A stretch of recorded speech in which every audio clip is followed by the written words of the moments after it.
Illustration 39 दिखाई दे रहा है, ये पेपर 2016 का क्वेश्चन है। तो यहाँ लिखा है, वैसे भी हमारा यही क्वेश्चन कराने वाला था पवित्र, क्योंकि तुमको हम 2017 ही करवाया था लास्ट। कोई बात नहीं, बढ़िया हो। From the following trial balance of 31 मार्च 2015 दिया हुआ आपको, prepare statement of PL and balance sheet. आपको बोला है शेयर कैपिटल दिया हुआ है कंपनी का 20 लाख, लैंड दिया हुआ एट कॉस्ट 15 लाख, बिल्डिंग दिया हुआ at cost 10 lakh, plant and machinery furniture, तो land, building, plant, machinery, furniture, ये सब आएगा कहाँ पे? Balance sheet, tangible asset, fix, non current asset, fix asset में आएगा, उसके अंदर बैलेंस शीट टेंजिबल एसेट के अंदर, नॉन करंट एसेट में। अब एक बात ध्यान रखो, यहां नीचे क्या दिया है देखो, प्रोविजन फॉर डिप्रिसिएशन दिया है तीनों का ही, यानी यहां पे कंपनी एसेट में से डेप्री माइनस नहीं करता है। कंपनी एसेट का वैल्यू अलग ही रखता है और डेप्री का वैल्यू अलग से प्रोविजन में रखते हैं। तो ये बात ध्यान रखना कि तुम्हारा डिप्रिसिएशन पीएल से तो माइनस होगा, लेकिन एसेट से माइनस नहीं होगा, वो जाके प्रोविजन फॉर डिप्रिसिएशन में ऐड हो जाएगा। और प्रोविजन फॉर डिप्रिसिएशन कहाँ जाएगा, शॉर्ट टर्म की लॉन्ग टर्म? शॉर्ट टर्म में जाएगा सर। नेक्स्ट आइटम ये है ओपनिंग स्टॉक, तो ये अपने को पता ही है, चेंज इन स्टॉक में जाएगा। परचेज दिया है, परचेज रिटर्न दिया है, ये कॉस्ट ऑफ परचेज में चला जाएगा। सेल्स दिया है, सेल्स रिटर्न दिया है, रेवेन्यू फ्रॉम ऑपरेशंस में चला जाएगा। एमडी का रेम्यूनरेशन ऑलरेडी बता दिया है, तो ये एम्प्लॉय स्टॉक ये इसमें जाएगा। हाँ, employee benefit expense, salaries and wages, employee benefit expense. Investment at cost, ये चला जाएगा तुम्हारा, कुछ बोला नहीं है लॉन्ग टर्म की शॉर्ट टर्म, एसेट है तो, लेकिन ये नहीं बोला लॉन्ग टर्म की शॉर्ट टर्म। करंट इन्वेस्टमेंट डाल दे क्या? नहीं, always long term. Question silent हो, तुम मानोगे कोई भी बिजनेस इन्वेस्टमेंट शॉर्ट टर्म के लिए नहीं करता, ऑलवेज लॉन्ग टर्म। अच्छा, इंटरेस्ट इनकम रिसीव्ड भी दिए, कोई बात नहीं, ये अदर इनकम में चला जाएगा, है ना। इन्वेस्टमेंट पे तुमको इनकम मिला है, ये अदर इनकम में चला जाएगा। 12% डिवेंचर बोला है तो long term borrowing. Debenture interest paid, ये चला जाएगा फाइनेंस चार्जेस में। संडे डेट कितना पेड है? क्या बोल रहे हो? कितना पेड है? हाँ, वो भी मिला लो, वो भी मिला लो, ठीक बात बोल रहे हो। 12%। डिवेंचर दिया है 10 लाख, 10 लाख का 12% 1,20,000, जबकि यहाँ 1,10,000 है, तो 10,000 आउटस्टैंडिंग है। वेरी गुड, तो ये चला जाएगा तुम्हारा, एक तो अदर एक्सपेंसेस में, सॉरी फाइनेंस चार्ज में ऐड हो जाएगा, फाइनेंस में ऐड होगा और अदर में चला जाएगा, शॉर्ट टर्म में current apply. Next सन्डी debtor, सन्डी creditor, सन्डी debtor चला जाएगा ट्रेड रिसीवेबल में, सन्डी क्रेडिटर ट्रेड पेएबल में। Interim dividend paid, last day की है तो हो जाएगा, पीएल मतलब रिजर्व सरप्लस के पीएल से माइनस होगा। Very good. Dividend tax paid, sir कोई मतलब नहीं, हमको कोई मतलब नहीं है, इससे अमेंडमेंट हो गया। Profit and loss account opening दिया हुआ है, ठीक है, रिजर्व सरप्लस में ओपनिंग पीएल चला जाएगा। जनरल रिजर्व का भी ओपनिंग दिया हुआ है, रिजर्व सरप्लस में ओपनिंग जनरल रिजर्व चला जाएगा। अनक्लेम डिविडेंड, अच्छा आइटम दिए सर। पहली बात, ये पीएल से तो माइनस होगा और आपका अदर करंट लायबिलिटी में चला जाएगा। बेटा एडजस्टमेंट में नहीं दिया है आपको। ओ अच्छा, अनक्लेम मतलब जो क्लेम नहीं है ना। हाँ, तो क्लेम किया नहीं तो ये तो नॉर्मली तो पीएल से ये माइनस हो लायबिलिटी में चला जाएगा, करंट लायबिलिटी में। अरे भाई क्लेम नहीं किया, कुछ दिन में आके तो क्लेम करेगा। होता क्या है, कंपनी डिविडेंड, होता क्या है, कंपनी डिविडेंड डिक्लेयर करता है, लेकिन जरूरी है ना, पहले क्या होता था ना पुराने जमाने में कि तुमको आके क्लेम करना पड़ता था। आजकल तो सबकी ईसीएस के थ्रू अपने आप बैंक अकाउंट में चला जाता है, लेकिन आजकल भी सोच लो, कोई का अगर ईसीएस के थ्रू बैंक अकाउंट में एरर दिखा रहा है तो अमाउंट तो नहीं ट्रांसफर हो पाएगा, तो कंपनी उसको अनक्लेम डिविडेंड में रख देगा। कितना टाइम तक? चलो फिर से कंपनी लॉ पढ़ते हैं। 30 डेज तक, 7 साल तक है 7 साल तक उसके बाद गवर्नमेंट उसको फॉरफिट कर लेगा, मतलब कंपनी नहीं रख पाएगा इस पैसा को कभी भी। अगर 7 साल में भी आगे कोई क्लेम नहीं किया ना, तो ये गवर्नमेंट का जो इन्वेस्टर एजुकेशन प्रोटेक्शन फंड होता है ना, उसमें चला जाएगा। मतलब हम ये सोचा हाँ बोलो। हम सोचा कितने दिन में ट्रांसफर होगा ये अनक्लेम डिविडेंड के अकाउंट में? नहीं, अनक्लेम डिविडेंड अकाउंट में तो तुरंत चला जाएगा डिक्लेयर करने के साथ साथ, अगर कोई लेने नहीं आया तो, या अकाउंट मैच नहीं हो रहा है, कुछ भी गड़बड़ हो रहा है, एरर हो रहा है अकाउंट में ट्रांसफर करने में। लेकिन ये 7 साल तक पड़ा रहेगा पैसा, 7 साल में भी कोई क्लेम करने नहीं आया तो इसको गवर्नमेंट खा लेगा। मतलब कंपनी की जेब में नहीं बचेगा ये पैसा। वंस डिविडेंड डिक्लेयर्ड, उस पैसे पे कंपनी का कोई हक नहीं है। ऑडिट फीस, अदर एक्सपेंसेस में, एडमिन एंड अदर एक्सपेंसेस में, cash and bank, cash and cash equivalent में। हाँ।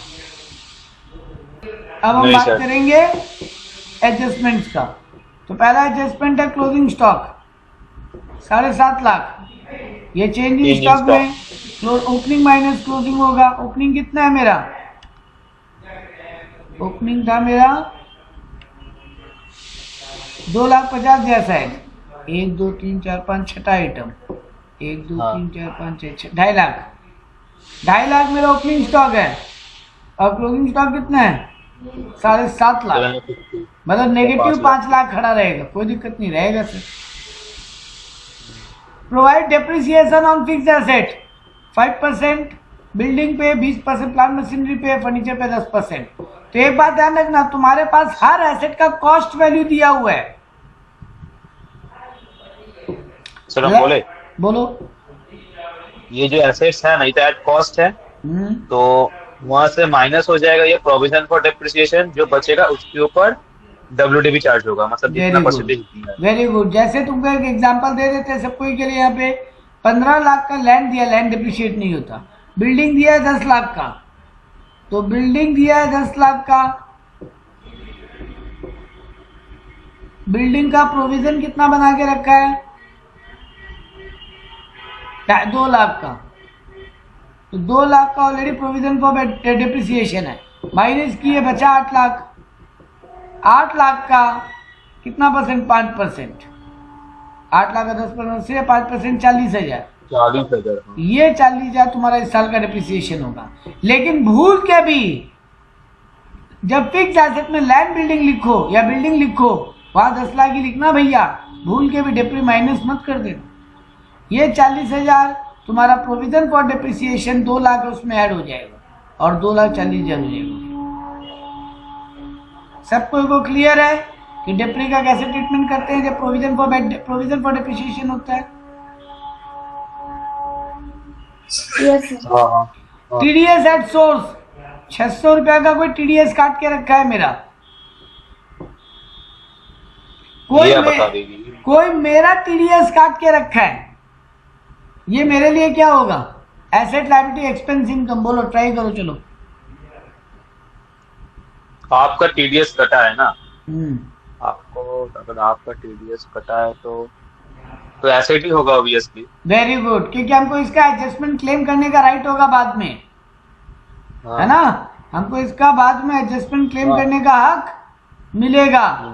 मेरा कोई टैक्स काट के रखा है तो एक तो देखो इनकम में ऐड हो जाएगा, क्योंकि तुम्हारा इनकम 5,400 था इंटरेस्ट से, इन्वेस्टमेंट से, लेकिन 600 टीडीएस कट के मिला था ना ये 5,400। तो तुम्हारे हाथ में 5,400 इनकम आया इन्वेस्टमेंट पे, तो ऑब्वियस सा बात है सर, कोई मेरे को 600 टीडीएस काट के 5,400 दिया होगा, तो एक तो अदर इनकम में ऐड हो जाएगा, प्लस ये 600 तुम्हारा हक बनता है, तो ये करंट एसेट में चला जाएगा।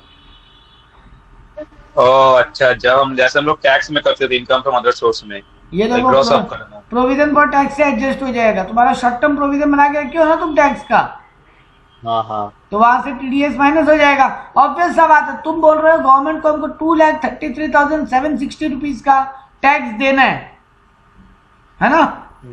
तो बेटा जी 600 रुपया का टैक्स तुम क्यों दोगे? ऑलरेडी तुम्हारे नाम पे तो गवर्नमेंट में जमा है। सर इसको भी तो हम लोग एडवांस टैक्स भी तो बोल सकते हैं ना, मतलब नहीं नहीं बोलेंगे, नहीं बोलेंगे इसको एडवांस टैक्स। तुम नहीं दियो ये पैसा, तुम्हारे नाम पे काट के कोई जमा किया, तुम्हारा प्रोविजन को तुम कम कर दो।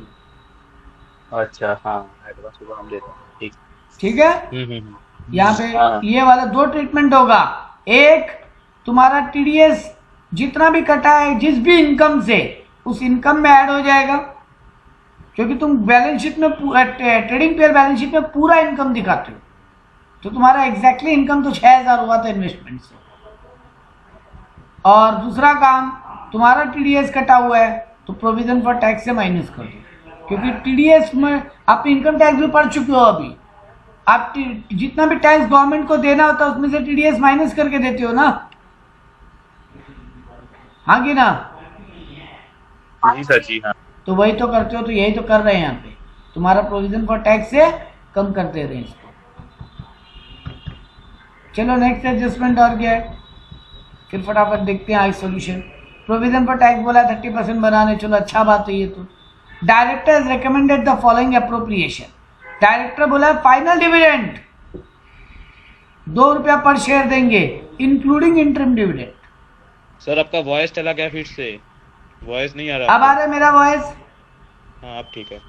बोल रहा है फाइनल डिविडेंड 2 रुपया देंगे, वो भी इंक्लूडिंग इंटरिम डिविडेंड। तो तुम्हारा फाइनल डिविडेंड 2 रुपया पर शेयर। तुम्हारा नंबर ऑफ इक्विटी शेयर कितना है?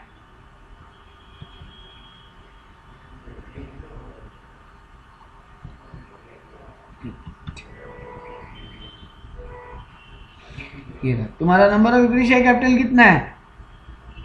20 लाख रुपया का शेयर है, 10 रुपया ईच वाला, मतलब 2 लाख शेयर है, तो 2 लाख शेयर पे 2 रुपया यानी 4 लाख का डिविडेंड तुम दियो, देने का सोचे हो। इंटरिम डिविडेंड ऑलरेडी कितना दे के रखे हो? 19,994।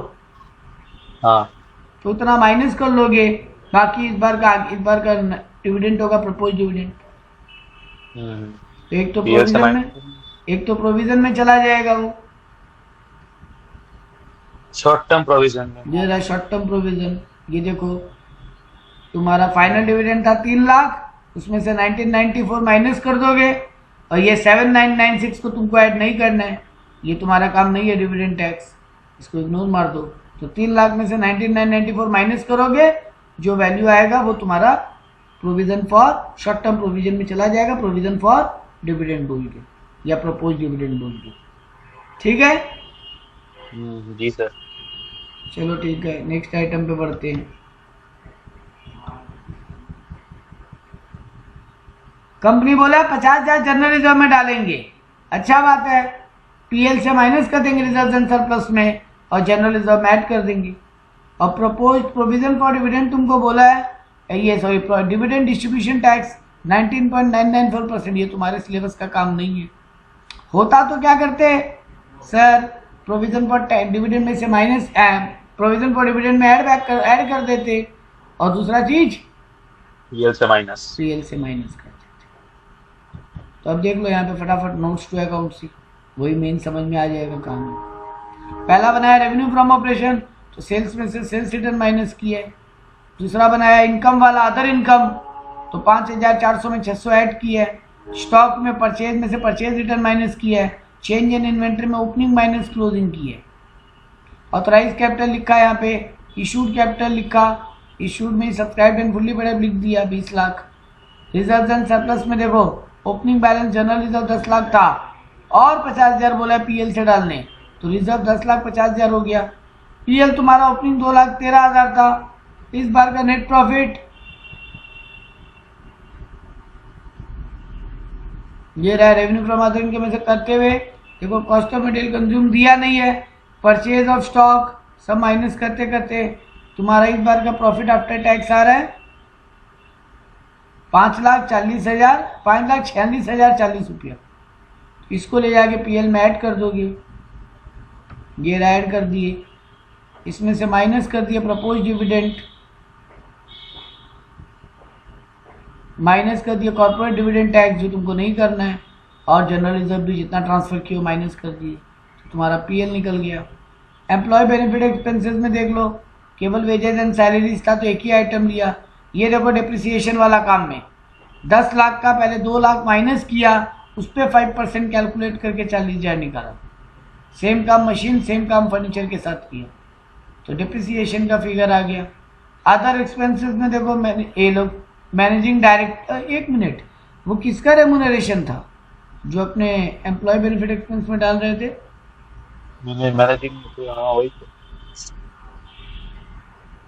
मैनेजिंग डायरेक्टर्स रेमुनरेशन है ना भाई। ओ, तब तो अदर में जाएगा ना। अदर में जाएगा। मैनेजर्स रेमुनरेशन होता तो एम्प्लॉय बेनिफिट एक्सपेंस में जाता। मैनेजिंग डायरेक्टर्स रेमुनरेशन है, ये अदर में जाएगा। ऑडिट फीस अदर में गया, एडमिन एक्सपेंसेस अदर में गया। प्रोविजन फॉर टैक्स निकालना अपने को आ ही गया था। प्रॉपर्टी प्लांट एंड इक्विपमेंट, वो सारा लैंड एंड बिल्डिंग, ये सब का वैल्यू ऐड कर लिया। यही है तुम्हारा पूरा बैलेंस शीट। ठीक है,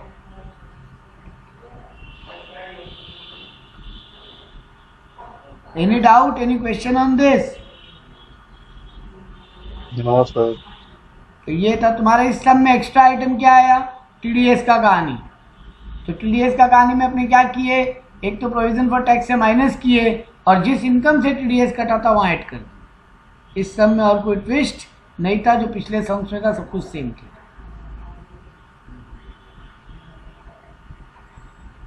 एक और सम्स कर लेते हैं खत्म, और फिर इस चैप्टर को यहीं डन करते हैं।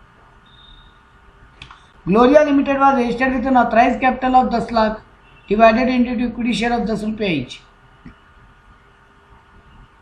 40,000 share been issued and fully paid.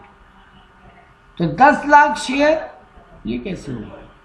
ओ देखो, ऑथराइज्ड बोला है, ऑथराइज्ड बोला है 10 लाख रुपया का शेयर इशू करने का, 10 रुपये वाला यानी 1 लाख। ऑथराइज्ड 1 लाख है, लेकिन इशू कितना करके रखा है? 40,000। तो देखो, नोट्स टू अकाउंट जब बनाएंगे और शेयर कैपिटल का नोट बनाएंगे, पहले ऑथराइज फिर इशूड। ये देखो, ये ऑथराइज लिखा है 1 लाख, और पूरा 1 लाख शेयर 10 रुपया वाला पूरा 10 लाख लिख दिया। इशूड सब्सक्राइब में 40,000 इक्विटी शेयर 4 लाख वाला, तो 4 लाख तुम्हारा बैलेंस शीट में जाएगा। ऑथराइज केवल यहां शो करना है तुम्हें।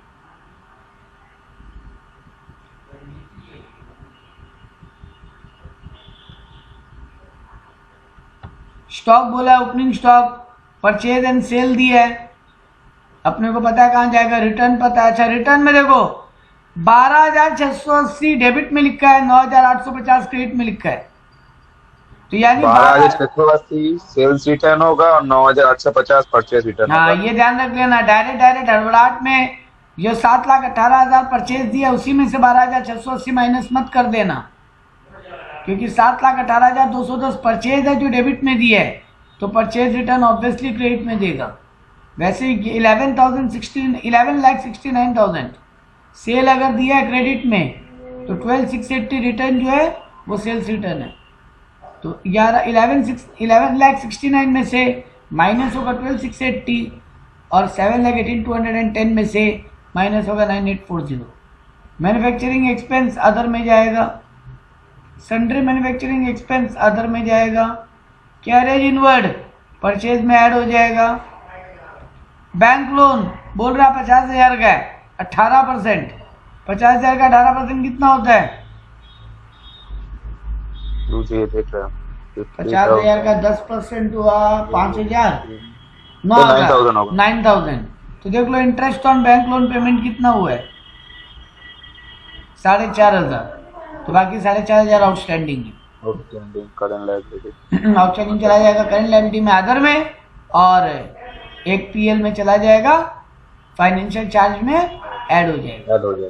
Office salaries expenses, employee benefit, auditor fees other, directors remuneration other, free hold premises मतलब लैंड, फ्री होल्ड प्रेमाइसेस मतलब लैंड होता है, फिक्स एसेट में चला जाएगा। Plant and machinery fix asset, furniture fix asset, patent intangible asset, debtor creditor, trade receivable और trade payable में, cash in and cash at bank, current cash and cash equivalent में, advance tax, 84 to 90 वो तो short term क्या बोलते हैं, short term loans and advance में जाएगा, short term current loan asset. And advance में, करंट एसेट में। पीएल तो रिजर्व एंड सरप्लस में, शेयर कैपिटल तो इक्विटी शेयर कैपिटल, ये शेयर होल्डर्स फंड में। हाँ यहाँ तक में कोई नया आइटम नहीं था, चलो एडजस्ट वर्किंग देख लेते हैं। You are required to prepare the statement of PL और बैलेंस शीट बनाने बोला, वो तो ठीक ही बात है। आपको यहाँ बता रहा है 31 मार्च को आउटस्टैंडिंग मैन्युफैक्चरिंग वेजेस है। आउटस्टैंडिंग मैन्युफैक्चरिंग हो, जिसको ये पहली बात एक तो ऐड मिनट होगा। एक मिनट यहाँ पे अपने को एक मिनट, ये मैन्युफैक्चरिंग वेजेस था बेटा, ये अदर में नहीं जाएगा, ये एम्प्लॉय बेनिफिट एक्सपेंस में जाएगा। मैन्युफैक्चरिंग एक्सपेंस अदर में जाएगा, लेकिन manufacturing wages employee benefit expense में जाएगा। तो फिर ये एम्प्लॉय बेनिफिट एक्सपेंस में ही वेजेस के साथ ऐड हो जाएगा आउटस्टैंडिंग, और करंट लायबिलिटी में चला जाएगा। सेम चीज सैलरी के साथ। ऑन द सेम डेट आपको बोला है स्टॉक कितना, यानी क्लोजिंग स्टॉक, तो ओपनिंग माइनस क्लोजिंग हो जाएगा। Provide interest on bank loan for 6 month. यहाँ पर प्रोविजन है नहीं ना, नहीं प्रोविजन 6%, 50,000 का, तब तो बेटा एकदम करेक्ट है, कोई आउटस्टैंडिंग नहीं है। 50,000 का 18% कितना होता है, 4.5 6 महीना के लिए। 50,000 का 18% 6 महीना के लिए 4,500, और इंटरेस्ट ऑन बैंक लोन 4.5 ही पे किए, तो कुछ भी आउटस्टैंडिंग नहीं होना चाहिए। बस चेक कर लेते हैं, जल्दबाजी में गलती हो जाती है वाला, ये वाला ब्लंडर हो जाता है, बेमतलब का आउटस्टैंडिंग आ जाता है। कहाँ पे दिया है फाइनेंस चार्ज, ये लो देखो, इंटरेस्ट ऑन बैंक लोन या 9,000 क्यों लिखा है, 18% ऑफ ₹50,000। वो ऊपर चाहिए 9,000 तो होना नहीं चाहिए यहाँ पर।